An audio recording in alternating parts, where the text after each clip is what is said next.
Hello and welcome back to my small little library.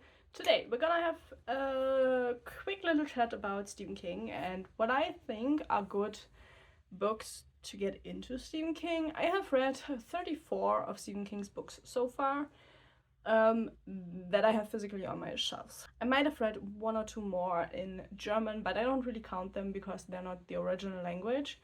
And yeah, so 34 of his English books I've read so far. And I kind of wanted to talk about what I think are good beginners books to get into Stephen King. Obviously, I only read like a small part of his book collection. There are so many more out there, and so I can only talk about like from the perspectives of the books I've read as a beginner. But I feel like it kind of makes sense because obviously I started at some point, and it isn't even that long ago that I started reading Stephen King.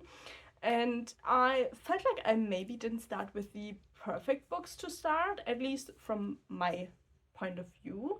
So I wanted to share my favorite, like, starter books if you want to get into Stephen King, to get a little bit of a feel what his books can give you and what you might get into reading his books. Because actually, I think I only have two of his books that are like really like bestsellers from him or like really popular books from him, and the other ones I don't hear that much about. So I think it might be worth a listen. And yeah, I want to make it kind of quick because it is incredibly warm here, and yeah, I am. I'm not good with the heat. So let's start with the two I actually think a lot of people would recommend, and I would also recommend. And that is the first one is Salem's Lot. I actually took 2 tries to get through this because I feel like it starts a little bit more on the boring side, or like you don't really know where the novel wants to go. And this book had so much hype that I was a little bit disappointed with the beginning, which is what I think might make this not like an ideal candidate to start with Stephen King books. But it is one of my favorites, and I think it does give you a lot of what his more fantasy inspired books are about, you know. I feel like with Salem's Lot you can get like a good look into how he does fantasy. And yeah, it's one of the first of those. I think it's one of the most popular. You may know a little bit about it already, so it might be a good book to get out of the way before you get through the books that maybe you don't know that much about, especially if you heard things about Salem's Lot and were interested in actually reading it. There are also, I think there are 2 short stories out there who also have to do with Salem's Lot, which I didn't know. So if you do want to read this one, I would actually recommend you to get you the short story collections and just read those 2 together with the book. I felt like that would have been an ideal way to do Salem's Lot, but I didn't know they existed, so I didn't have that chance. But yeah, I feel like this is the vampire book you didn't know you need, but you need it, kind of. The story is really interesting. Stephen King, in my opinion, always focuses more on the people, but he does it in such a great way that it is always a great perspective, you know. But yeah, in Salem's Lot there are a lot of sinister things happening, and if you want to find out what those things are, you have to read the book. And then the second one I want to talk about that is a little bit more popular, that is Desperation. You know, a lot of people know the movie. It is a popular movie, and the book is also really popular. This is actually one of the ones I read later on. It's one of the more recent ones I picked up from him. I am pretty sure I had already read it in German, but I couldn't remember much of it, just like, you know, snippets. But they could have also been snippets I read online about or watched the movie, like, maybe a little bit. But yeah, I feel like this one is a really good example of like the psychology that is happening in some of his books, and just the maybe the craziness that is also happening in his books sometimes, where you're like, why? Yeah, I feel like this one, a lot of his books are set in the same towns or like the same state in America. Maine is like one of the states where pretty much a lot of his books are set.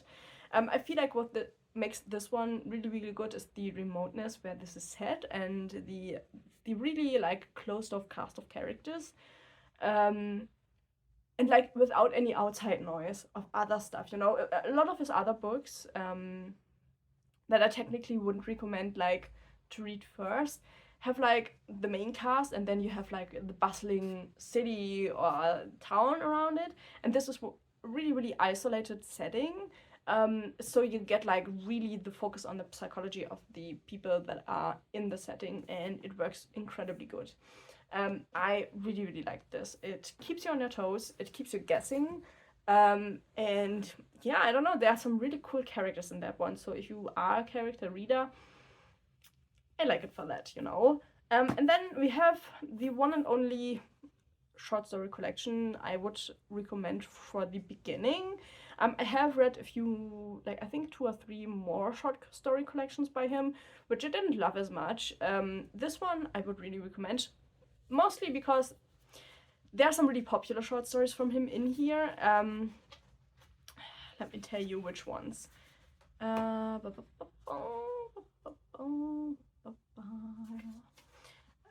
Children of the Corn, for example, I think that is one of the most popular stories is in here.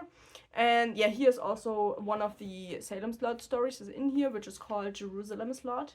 That is one of the companion novels to Salem's Lot. And I like this one because these are really short stories. And I personally love Stephen King's really short stories. The longer short stories by him, I'm not as much of as a fan of, but these ones that are like really, really short, incredible, and these are really easy to get into. There are a lot, like there are the short stories, which I call Stand By Me, I think. It's like either the movie or the short story goes by that name. And then there is, oh, what is it called? I'm gonna put the title here because I can't remember it right now. Those are also good short stories, but I feel like the collections that they are in aren't as ideal as Night Shift. I feel like Night Shift gives you a good glimpse into like the short stories, and these are all really, really short. So you know, if you don't love one, it's easy to get through it and get a little bit more feel for short stories, which is why I would recommend this one. And then we have the 2 Outliers that I don't hear a lot of people talking about. And let's start with the Colorado Kid. This is published in Hard Case Crime, which are more thriller crime novels, which isn't the typical thing Stephen King does, but this is a specialized publisher, and he does publish novels for them now and again. I've read 3 so far. I loved all of them. And I really like this book because it is such a short one, but it is a really impactful one. It is about a man that is found dead at a coast, and they can't find out who he is, and so it takes more than a year before the man is even identified. And the whole novel is from the viewpoint of journalists. And we have like 2 old journalists and then 1 younger one, and it is so interesting to get this murder mystery kind of from the perspective of newspaper people.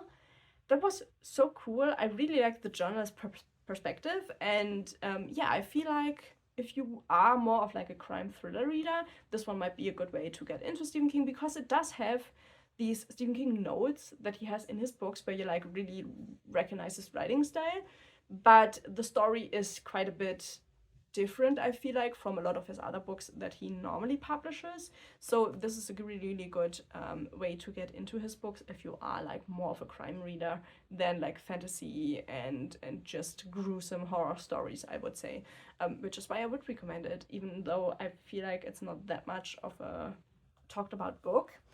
And then we have one of my absolute favorites. This is one of the books that got me into Stephen King, because I got it in a random book box I bought on eBay, which like 20 books. I just saw Stephen King and I was like, okay, I don't have to pay much for it, and I really want to get the book, so let's do it. And the book is called Dolores Claiborne, and the story is so good.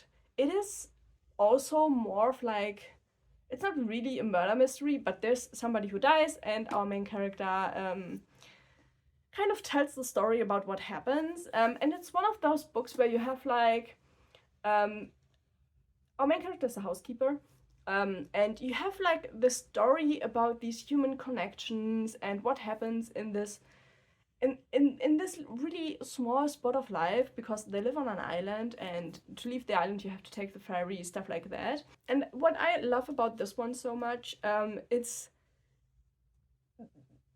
you know, it starts as this typical, like, the housekeeper killed the woman she's housekeeping for because of XYZ.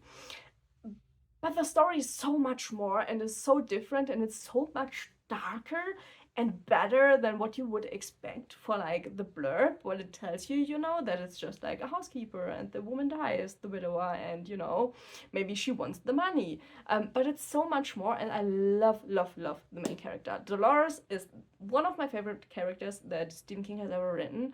She is fantastic, and she's just telling a story that nobody expects, and it's so good. It's so good, and I feel like it doesn't get talked about enough. It is, I think, one of his older books. Like, there aren't a lot of them in here. 1992 is when this book was originally published, so, you know, it is an older book, not like old for Stephen King, I think, but it is one of his older ones, and I love it. You have to read it if you go ahead and try Stephen King. I would say this is a must. I feel like this is so much of what Stephen King writes in a good book, because let's be honest, not all of his books are equal, obviously. And I feel like this is one that gives me so much of him, of what his books really mean, and what his books really do, you know. If you start reading a lot of Stephen King, you will see in his writing style, he does things his way. And you will see this in a lot of his books, that even if the topic is different, you will, you know, small ticks that he does in the books where you're like, oh, it's a Stephen King, even if you wouldn't know it's a Stephen King, you know. And I feel like this is one of these books that just put down the fundament,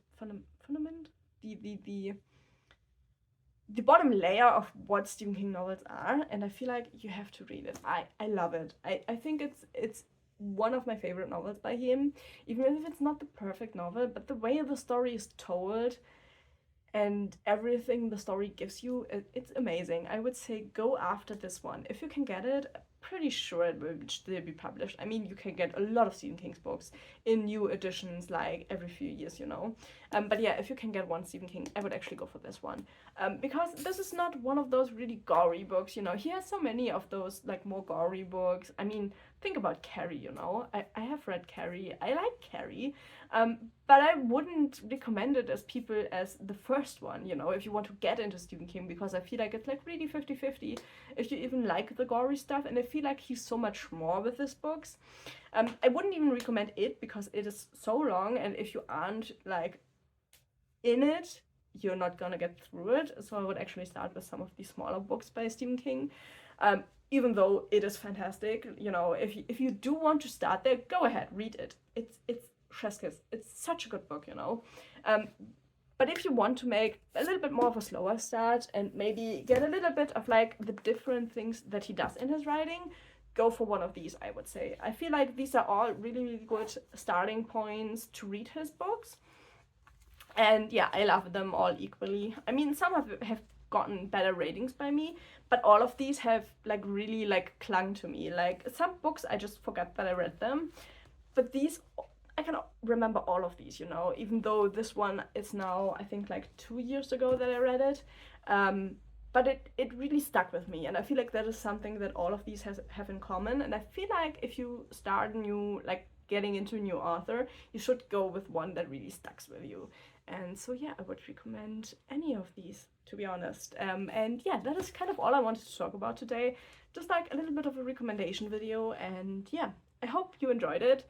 If you haven't read any Stephen King yet, would you start with one of these? Or if you have read any Stephen King, what would you recommend as a starting point?